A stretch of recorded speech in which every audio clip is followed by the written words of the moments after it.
Here's what I know about great organizations, the leaders who embrace their people as their best asset and celebrate them are the most prosperous and bring in the most in their bottom lines. My friends, people are the heartbeat of success in business. And the faster that executives learn that lesson, the faster money can be made. If you value people as a leader, they're more inclined to follow the direction that you set the course with because they believe in your vision. For contrast, a global study conducted by Margot Faraci found that 23% of global and UK leaders are leading with fear. The study found fear-based leaders find themselves to be confident, ambitious, and intuitive, and use fear to drive performance, and perceive pressure and fear as a motivating factor. This is all good food for thought for my friend Matt Gerlach. He's the founder and CEO of Rise to Your Worth and a visionary leader who helps high-profile and high-performing executives and entrepreneurs unlock their true potential through healing, self-discovery, and fulfillment. Drawing from his own journey of overcoming trauma and adversity to scaling a business to $1 million a year in revenue, Matt guides his clients through the process of eliminating limiting beliefs and achieving emotional alignment, which he believes is the foundation for sustainable success over the long term. His strategic growth consultancy focuses on setting clear boundaries and priorities, prioritizing well-being, and creating an aligned state of deepest desires and passions, which encourage leaders to lead from a place of empowerment, strength, and a sense of social belonging. And Gerlach joined me this week to tell me more. I'm Kevin McShane. Let's have this conversation.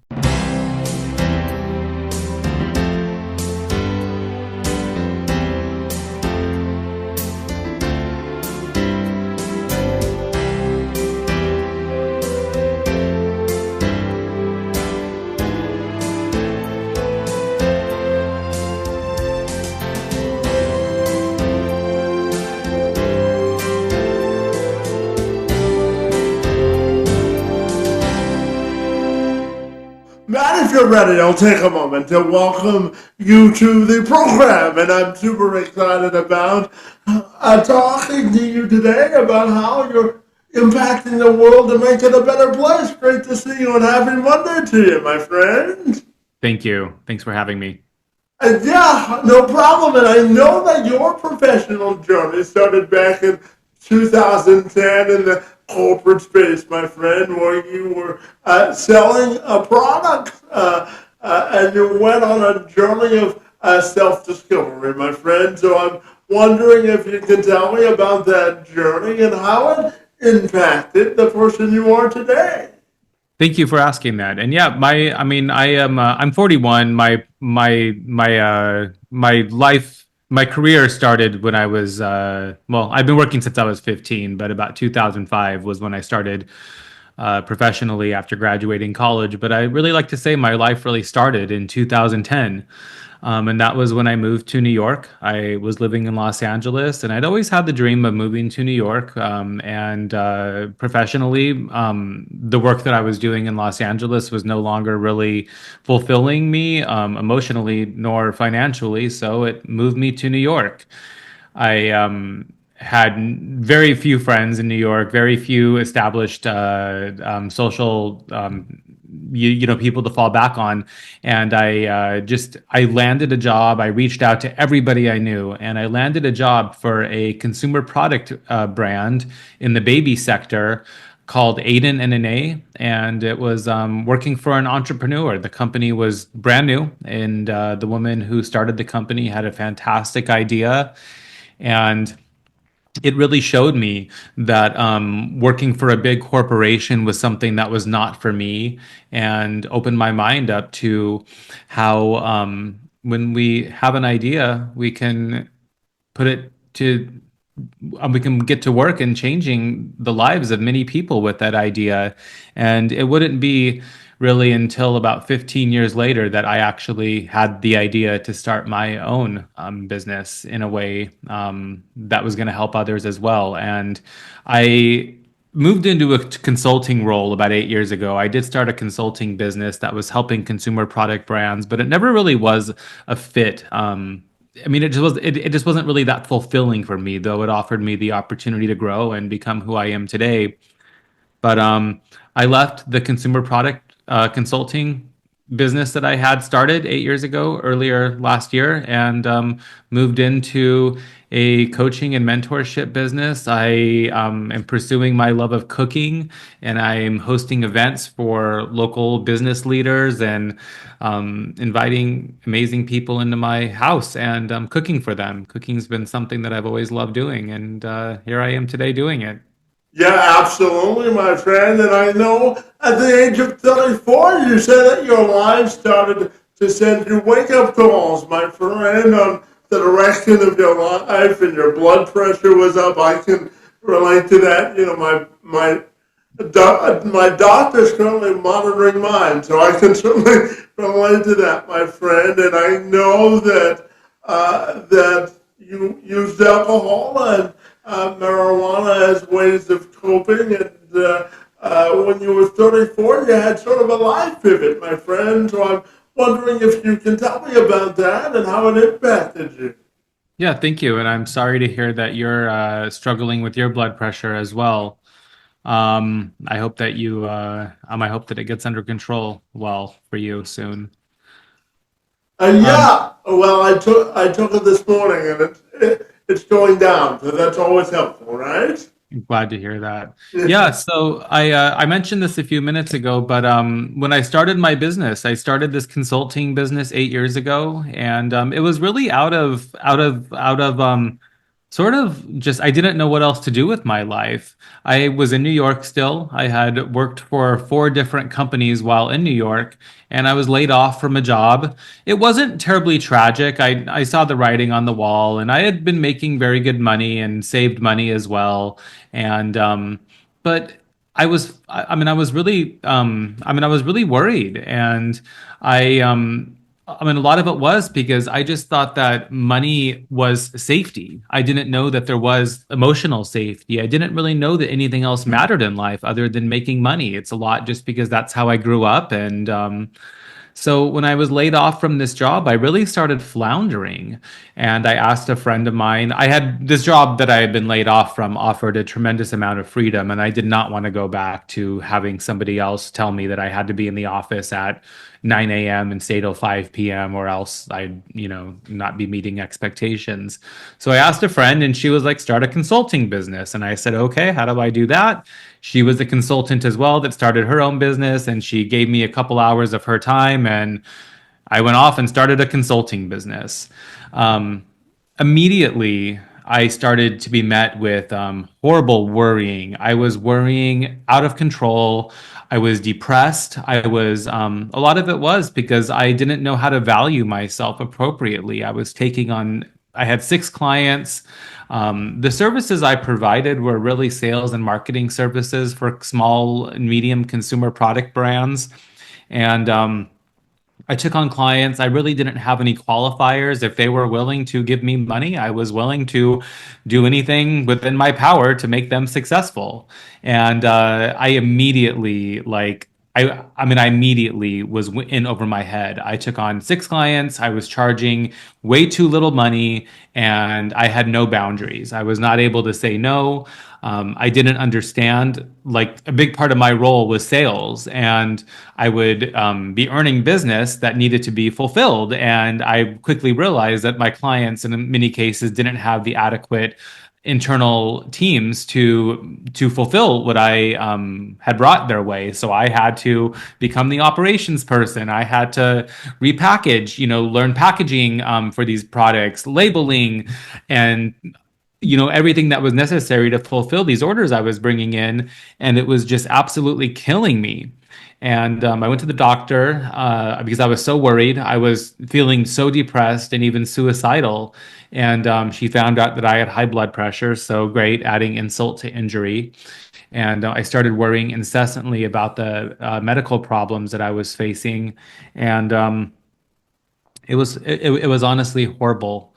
Um, we were living in New York at the time, and my partner and I decided to move to Los Angeles, where I'm from, because my health was suffering so much, and he thought life would be better for me out here, better for us out here. And I loved living in New York, so this was really a big blow for me to have to move back to Los Angeles. And on the day we took our one-way flight from JFK to LAX, we arrived in the afternoon at the airport, and about 2 hours later, 3 hours later, we were in our apartment unpacking, and I started to feel dizzy, short of breath, and I had pain in the left side of my chest, and took my blood pressure. It was about 190 over 110. I called my doctor. That's a very, very high number. Just for anybody that doesn't know, it's scary high. High, like anything over 130 over 80 is considered high. So I was at the point where, a heart attack was not off the table. And I called my doctor. She said, get to the hospital. And they kept me overnight on my first night in Los Angeles, thinking that I may have had a heart attack and they needed to observe me. So, Yeah, that's quite the experience, my friend. And I know over the last 8 years, you've really tried to develop better balance in your life, my friend. So I'm curious to ask you about the concept of creating more balance and getting in touch with your emotions and intuitions, and which completely can change the trajectory of your life, my friend, because I know you went through a similar process both personally and career-wise, my friend, where you eliminated both your anxiety and depression, my friend. So tell me about that process and how others can do the same, my friend. What are your thoughts there? yeah, thank you. It all comes down to learning to listen to yourself. I had to learn to listen to myself. It's been my life's work over these past 8 years to align my life with what I really wanted for it. And as after I got out of the hospital, I was very compliant. I did what the doctor said. They said, go see the cardiologist, go see the primary doctor. I was using alcohol and marijuana to cope with what was going on, smoking tons of cigarettes, and I went to an addiction specialist. I had trouble breathing at the time, and I've come to learn that was anxiety. And I was seeing I'm an ear, nose, and throat surgeon because of my breathing. I mean, I was seeing doctor after doctor after doctor, and on top of that, I was seeing I'm a psychologist, a therapist, who it wasn't a good fit, and I had to find a different one, and I did eventually. And I enrolled in yoga teacher training. I was doing yoga like every day, and I knew it was helping me, but I didn't know why exactly and wanted to learn more about it. So yoga teacher training was really interesting. It was the first time that I'd ever been in a room full of adults and really opened up and talked about our feelings. I talked with friends here or there, but never in a big group like this, 12 people or so, and really learned that. a lot of us were struggling with things in our lives, and it didn't mean we were flawed. It didn't mean we were broken. It just meant that we were having the human experience. And I kept what I call introspecting. I kept going deeper. I was journaling and I became an avid reader, reading memoirs and just other, reading other people's stories and just like trying to piece this together. Like, what is going on? Like, I grew up in a, I mean, in a lovely home. There was, always warm. I mean, it was always warm. There was always food on the table. I was told I was loved, and I guess I didn't really ever question that. I didn't really think I was allowed to feel differently about my childhood. And as I kept doing the work, as we say, as I kept introspecting and, being honest with my feelings and just like, the holidays were coming up and I started to really open up to like, why am I not looking forward to being around my family in the way that I'm seeing other people? And I eventually realized that I had a lot of trauma that happened in my childhood. There was a lot that had happened that really left me feeling like something was wrong with me. It left holes in my heart. There was a lot that happened at school. I'm a gay male and or a gay man. I don't know why I said male. I'm a gay man, and I never really dealt with it. At the same time, I didn't really hold it in excessively long. I came out to my friends when I was 19, 20, and came out to my family maybe 4 or 5 years later. So it wasn't like I kept it in till I was like in my 30s or anything like that. But I just had never opened up to myself about like how hard this must have been for me to deny my identity. And growing up, my parents, they had me playing sports and I hated sports. I showed no talent whatsoever, even less desire to play. And and I don't necessarily disagree that we shouldn't make kids try things to figure out if they liked them, but I think I played sports for like 7 years or something. And it was just miserable. And, I got in a lot of trouble at home because I was not conforming to what my parents wanted me to conform to. And, they didn't really know how to meet my behavioral issues with anything other than, punishments and violence was maybe violence might be an I mean, no, it probably isn't. I mean, there was a lot of punishing and it was, physical. And the more that I have the more that I've dug into my childhood, just how much abandonment there was at school and at home, and I never got to know myself at all. And I had just I'd spent my whole life just trying to fit myself into this box that everybody else was in. And so I learned that through introspection, through opening up about my life to myself more than anybody, getting to know myself, I would learn what I wanted from my life. And it took some time, and it's really pushed me into coaching others and mentoring others and being an inspiration for others that like life is supposed to be it's not a walk in the park, but it's not supposed to feel horrible more often than feel good. And my life's work has been one of finding alignment and fulfillment, and I help others do that. Yeah, absolutely. And Matt, as you've gone on this journey, I'm curious how you've sort of redefined sort of finding your true purpose in life and the alignment that money doesn't solve all of our problems. It certainly makes it easier, but there's a certain level of sort of personal fulfillment that we all have to go through. Would you agree with that? And tell me, how do you defining your true purpose and passion in life now, my friend?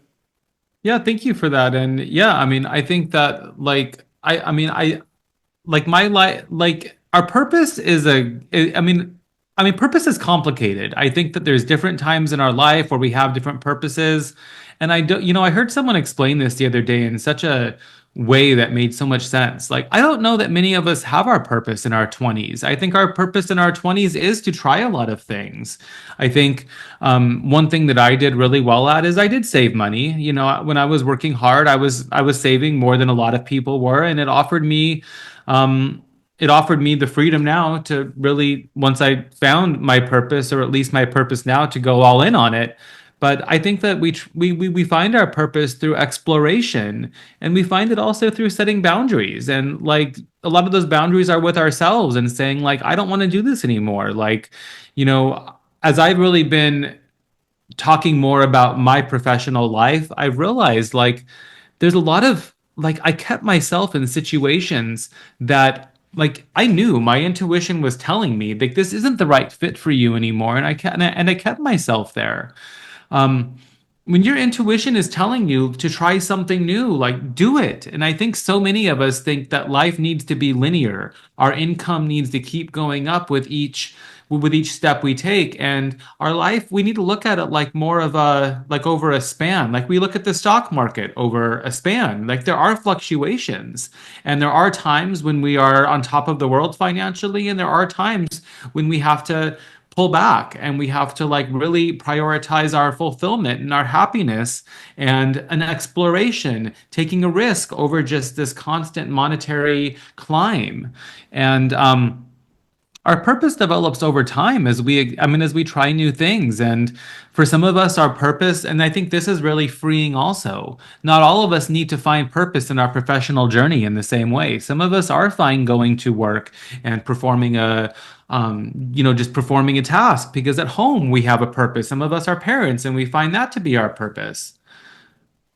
Yeah, absolutely. And I know that one way you're sort of going into the next chapter of your life. I know that you and your partner have recently embarked on your own surrogacy journey. So first of all, congratulations, my friend. And I know that you're excited about this process. So tell me about it, my friend, and the prospect of raising a human being and how exciting that is for you and your partner, my friend. Thank you. Yeah, as I've done my work and done my healing, I used to think that I was too broken and too damaged to become a father.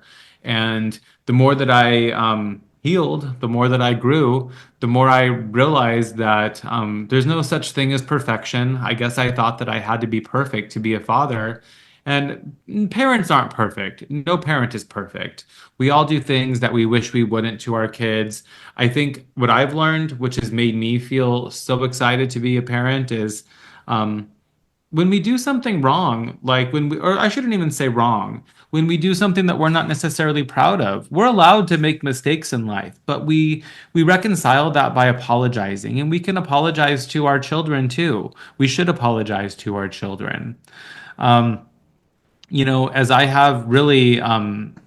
as I've really embraced the reality that I'm going to be a parent, it's been really interesting to like realize that I don't really have any fears around this because I have learned that life is going to like I can't control what life is going to bring my way, but I've learned to control and I've learned to just worry. I mean, I've learned to not worry about things that are outside my control.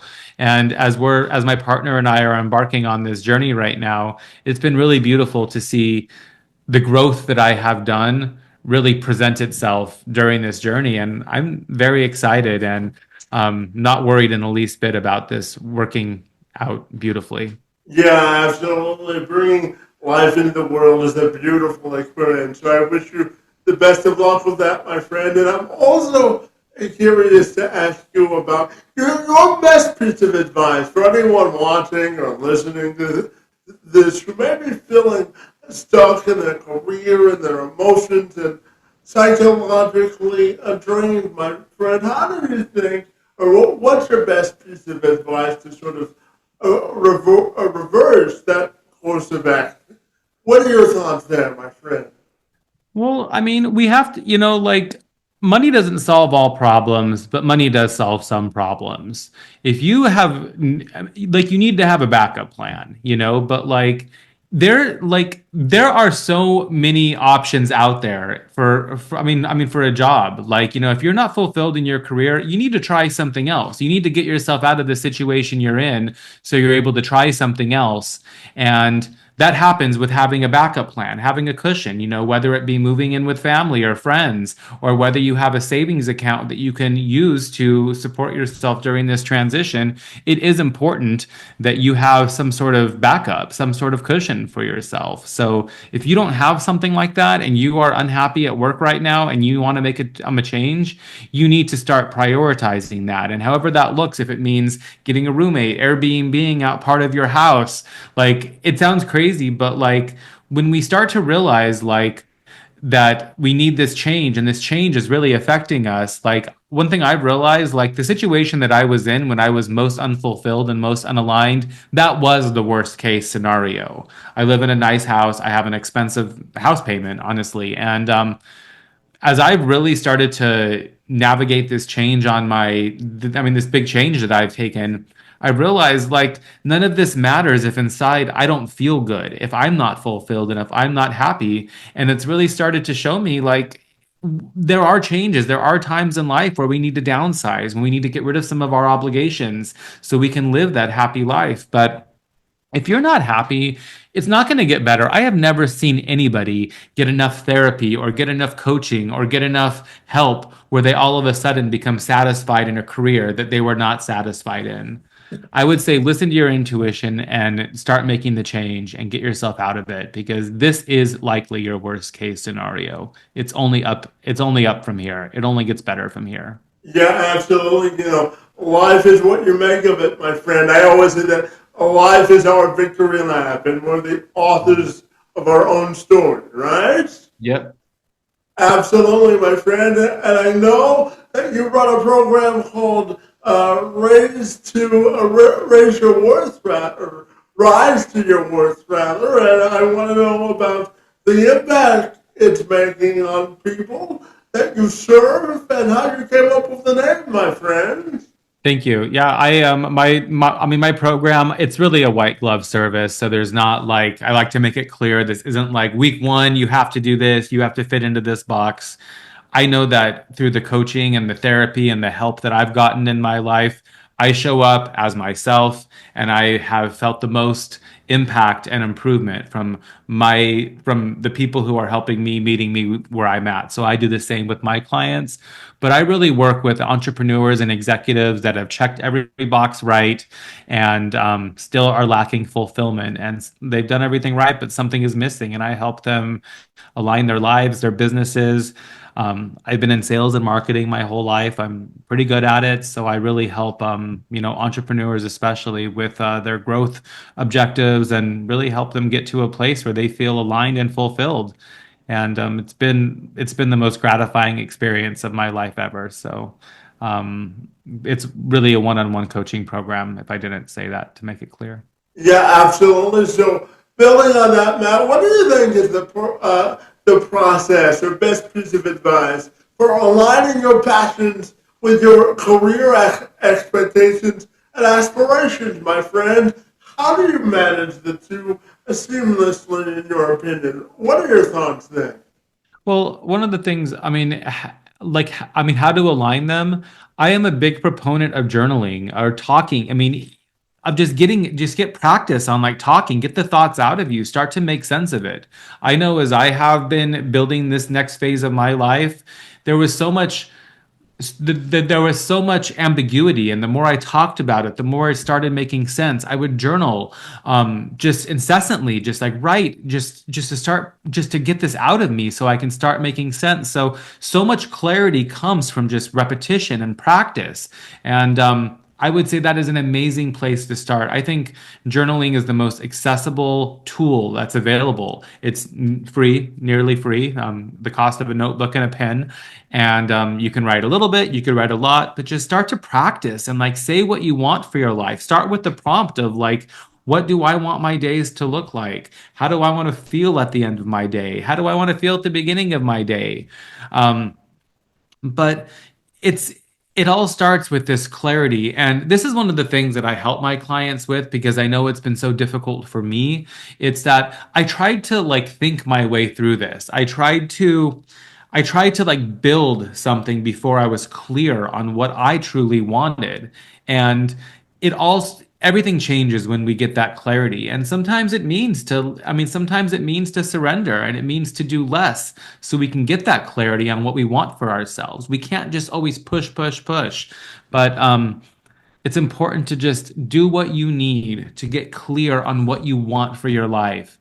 When you look at all of these entrepreneurs out there who have created something magnificent, it all started with clarity.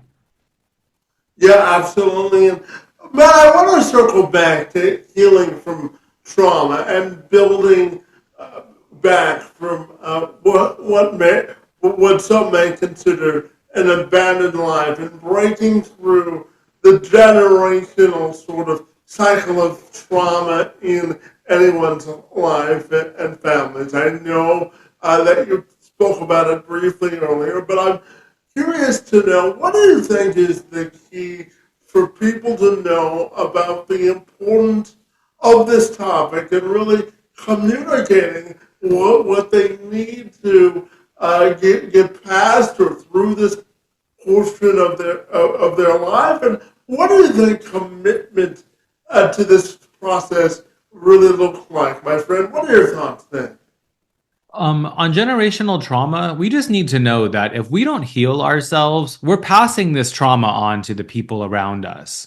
I think so many of us think, oh, like I wasn't bothered by that. Like I experienced this in childhood and, I've just let it go. I put it behind me. If you don't do the work to actually forgive, to actually, I mean, and a lot of it's just forgiving ourselves. Like if you don't do the work to put this behind us, it comes out in anger. It comes out in perfectionism. It comes out in sometimes even abuse. It comes out in so many harmful ways to those around us. We're short-tempered. We're constantly critical of ourselves, and we're hyper vigilant with other people. But like we need to remember that the importance of healing isn't just for us; it's for those around us. One of the most impactful things that I ever heard was it's not our responsibility. It's not our fault what happened to us, but it is our responsibility to heal. And I think when we look at this as a collective, that like when we aren't taking care of ourselves, we're just harming others. It's our responsibility to get to a place where we show up with patience, with kindness, with compassion, with empathy, and with generosity to others. And I think when we can remember that putting in this work to break those cycles, like for me, one of the things that I've had to really come to terms with is that my parents did the best they could with me. Their parents weren't supportive of their dreams. Their parents didn't invest any money in them going to college or in them figuring out what really lit them up in life. So my parents didn't know that that was something that would have really benefited me. And when I think back to why, it's just because nobody showed them. When we're parents and we don't do the work on ourselves, we're just doing what our parents did, even though we know that that hurt us. We just don't know any other way. So it's so important for us to engage in conversations, listening to podcasts, just reading books and not being closed minded. So much is available if we just are open minded to have the conversation with others and be curious. Yeah, absolutely. And Matthew, if I asked you to go back to the height of your professional success when you were working for the baby products company, and I asked you to reflect on one thing that you know now that you wish you would have known back then, what's the one thing you think you would have told yourself? I would have told myself to pursue my dreams at a much younger age. I am not, or figure out what my dreams are at a much younger age. When I look back to 22-year-old Matt, I had a couple $1,000s in a month of bills of expectations financially. I look at my life now and I have substantially more than that. And I'm in a very privileged place. I've put myself in this place of privilege by saving and working very hard. But it's a lot harder now to give myself to cover the costs of living while I transition than it would have been if I would have done this at a much younger age. And I don't really have any regrets in life other than that. And it's not like I could have, I mean, I didn't know any better. It's not a regret like, Matt, you were dumb. It's a regret that just if I had to do things over, I would have taken that gap year or I would have just really spent time to figure out what I wanted to do rather than investing 20 years of my life into a professional life that wasn't exactly fulfilling While at the same time, this is my journey, and I don't necessarily regret that journey. It's taken me where I'm at, but it just when I look, we're not promised tomorrow. I'm not promised tomorrow, and I really hope that I everything works out accordingly, where I get the next half of my life to live one that's a lot more fulfilling.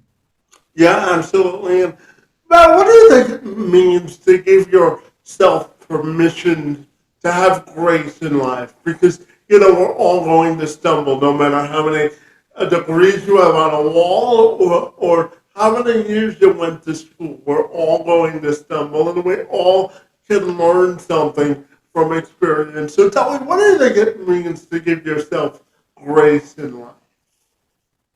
Just to be kind to yourself. I mean, I think the way to do this is you think about somebody else, think about a child, think about somebody that you give compassion to. Why you need to be giving the same compassion to yourself, the same grace to yourself. As I said a few moments ago about like my journey, it's a regret that I didn't take that time earlier, but I give myself complete grace for it. I did the best I could. And I think that like one thing that changed for me, I always like looked at my best. Like, am I capable of doing better? Sure, we're all capable of doing better. But like, my best can't always be some goalpost 20 feet ahead of me. My best is right now.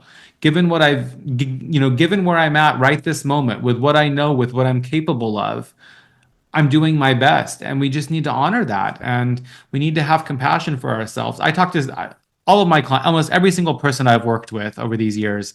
They have talked about just like, oh well, I'm really hard on myself. We're all really hard on ourselves, and we need to just remember that like you wouldn't be that hard on somebody else. And this is a practice. It's your life. I mean, it takes time and it takes effort, and I don't know that we're ever fully there, but every day just try to be nice to yourself.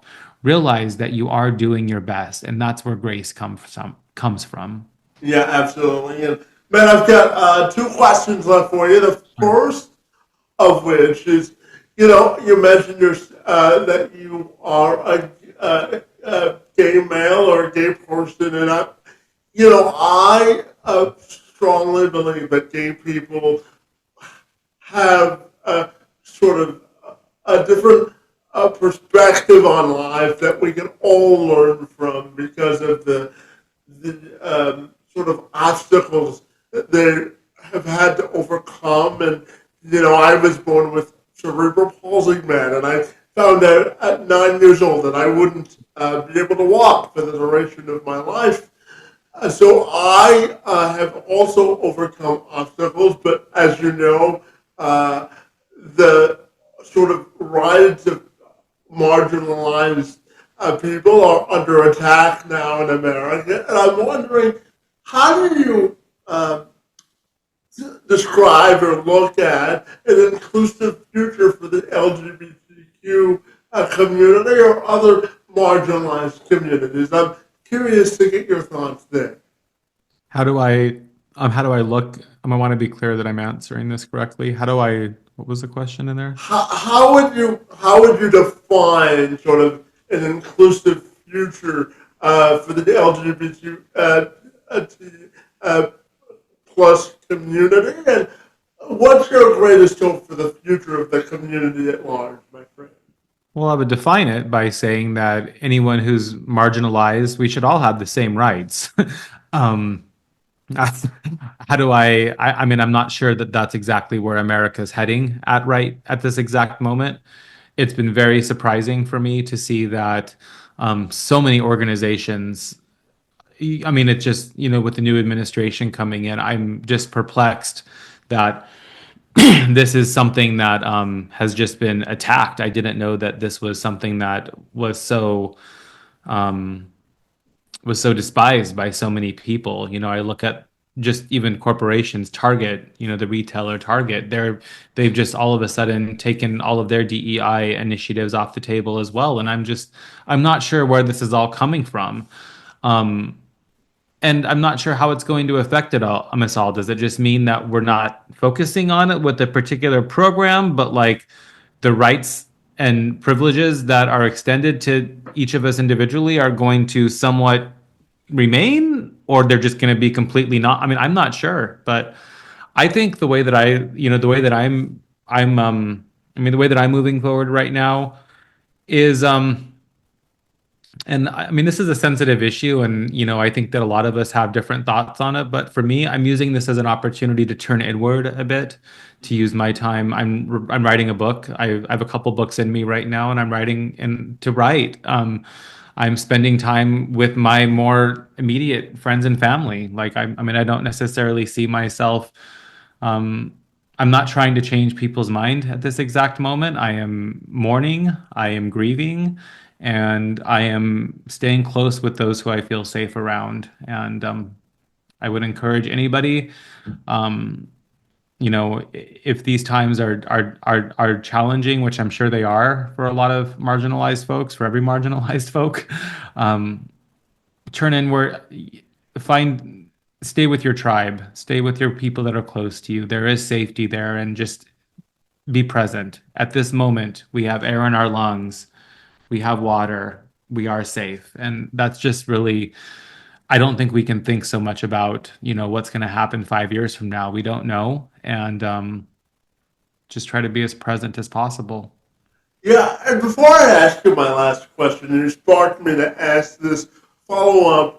But why do you think we've become so fractured as a community? When I started this podcast 5 years ago, I looked at the world and I said, there has to be a vehicle to sort of create more bridges of unity. So I'm curious, my friend, how do you think our culture became so fractured, and how do we create those bridges of unity?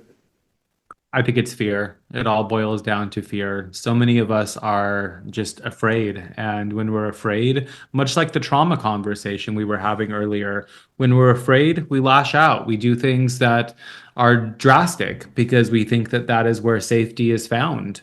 Um, I am I'm disappointed to see that our world is just so full of fear, and I think that this all stems from fear, and I don't know the path. I don't know. I don't know the path forward, and all I know is how to. Like I said earlier, all I really know right now is that for me, I am going to worry about what's in my control. And this isn't like a surrendering forever. I think that right now there is so little that we can do. And I think that this is a moment for a lot of us who are affected to get close with our tribes, and sit with what's going on a little bit and strategize for the future. There will be a moment where um, it will be appropriate to act. There will be an audience, but I think right now there's just too much happening for us to really know where everything is headed. But I think Yeah, beneath it all is fear. yeah, absolutely. And my final question for you has to do with how you're aligning or defining prosperity as we enter 2025, and how do you want your life and your legacy to be remembered and defined? What are your thoughts there? How do I define prosperity? What came to mind right now, it's not, I use the word abundance. I mean, I think abundance just means having, for me, the word abundance means having more than necessary. I think everybody in the world should have abundance. I mean, I think none of us should be living paycheck to paycheck and not having enough to get by. That would be how I define prosperity.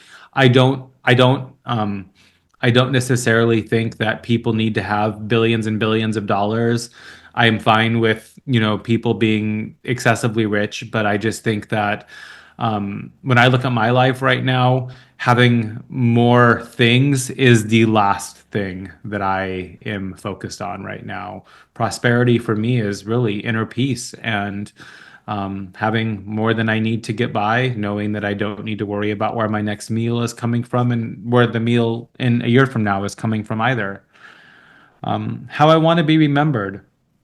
I want to help people see that they can have fulfilling lives. My work is really targeted towards the executive, the entrepreneur, who is not fulfilled in their life right now and has done everything right, everything they were told to do.